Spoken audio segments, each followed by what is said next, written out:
एक काम कीजिए ना, मैं माननीय प्रधानमंत्री नरेंद्र मोदी जी से, देश के गृह मंत्री से, रक्षा मंत्री से और जितनी भी अपोजिट जितनी भी राष्ट्रीय क्षत्रिय पार्टी है, विपक्ष में राहुल गांधी जी है, क्या ये बाबा साहब की मूर्ति को आगे करके वोट क्यों मांगते हैं? क्यों मांगते हैं? इनको पता होना चाहिए ना, बाबा साहब की ताकत वो है, एक वोट, हर वोट की नागरिक की अधिकार था।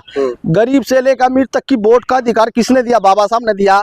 अगर ये बाबा साहब का अपमान करने में इतने मजबूत है तो फिर अनुयायी बाबा साहब के अम्बेडकरों से ये दलितों का क्यों डंडोरा पीटते हैं? इसलिए पीटते हैं ना क्योंकि बाबा साहब की ताकत इतनी मजबूत है कि वहां पर मोदी ने भी झुकना पड़ता है, अमित शाह ने भी झुकना पड़ता है, गृह मंत्री ने भी झुकना पड़ता है, देश के विपक्ष ने भी झुकना पड़ता है, क्योंकि बाबा साहब की ताकत इतनी मजबूत है। जैसे वकीलों के पीछे कौन रहता है, कौन है? देखिए, वकील दो प्रकार के होते हैं। एक वकील होता है अच्छा वकील, एक होता है वकील क्रिमिनल वकील। क्रिमिनल जो होता है जिसको मजा इस बात का आता है कि उड़ जाने का काम रखते हैं। जो अच्छे वकील होते हैं, जो हमारे देश के कॉन्स्टिट्यूशन को पढ़ के जो वकालत करते हैं, वो एक अच्छे वकील होते हैं। वो कभी भी बाबा साहब का विरोध नहीं कर सकते।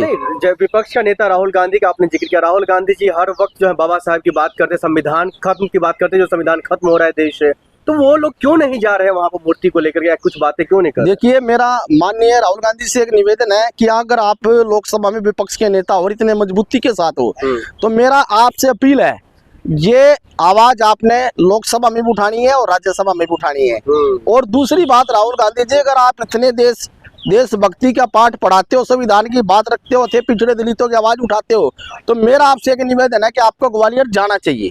राहुल गांधी जी को बिल्कुल जाना चाहिए। अच्छा, लेकिन इन मामलों को लेकर के चाहे वहाँ का मुख्यमंत्री जी बिल्कुल चुप है उन मामलों को लेकर के, या फिर वहाँ का पुलिस प्रशासन को कोई सुन नहीं रहा है, क्या वजह है?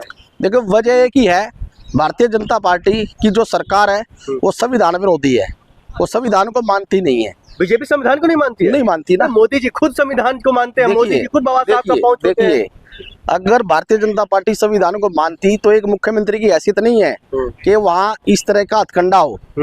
ठीक है, जब देश का प्रधानमंत्री संविधान को मानने के लिए तैयार है, संविधान की पूजा करता है, तो क्या उस मुख्यमंत्री की हैसियत है क्या वो संविधान को नहीं माने? क्योंकि मुझे ये लगता है, मुझे ये जेल में डालना चाहिए। हाँ, बिल्कुल डालना चाहिए। मुझे ये लगता है कि संविधान के प्रति जो वहाँ के मुख्यमंत्री है मोहन भागवत, जो मोहन यादव जो है वहाँ के मुख्यमंत्री है, उनको मानसिक सोच में इतना एहसास होना चाहिए, अगर आप मुख्यमंत्री बने हो मध्य प्रदेश के, ये भी बाबा साहब का संविधान की ताकत है। नहीं तो आपको भी मुख्यमंत्री कोई मध्य प्रदेश का व्यक्ति नहीं बना सकता था, क्योंकि संविधान की ताकत है। मोहन यादव जी, अगर आप मुख्यमंत्री बने हो तो बाबा साहब की देन है। दूसरा मेरा क्वेश्चन ये है, अगर वहाँ पे किसी प्रकार से ये प्रकरण चला हुआ है ये बाबा साहब की मूर्ति को लेके, मैं ये माननीय मुख्यमंत्री से निवेदन करना चाहता हूँ, आपकी कलम और आपकी दवात और आपकी पावर है, आप इस मसले को 2 मिनट में खत्म कर सकते हैं।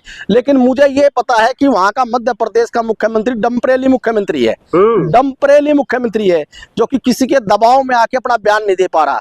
वो मुख्यमंत्री डम्परेली है। अगर मुख्यमंत्री ओरिजिनल हो, अगर मुख्यमंत्री में अगर हौसला हो, तो अभी तक इस मसले में 2 या 4 दिन लगने थे और बाबा साहब की मूर्ति लग जाती और कोई झगड़ा नहीं होता और देश में खुशहाली आती, कोई दिक्कत नहीं। अगर ये बाबा साहब की मूर्ति को लेकर मध्य प्रदेश में ये बार बार इस तरह की अच्छी हरकतें करते हैं, तो ये मध्य प्रदेश के लोग इतने कमजोर नहीं है, जो कि ग्वालियर के भी लोग इतने कमजोर नहीं है, देश के भी लोग इतने कमजोर नहीं है, जो बहुजनों के ऊपर अगर कोई उंगली उठाएगा तो बहुजनों के लोग को उठा ले बैठे हैं। ये बाबा साहब की मूर्ति वहीं लगेगी और लगानी पड़ेगी।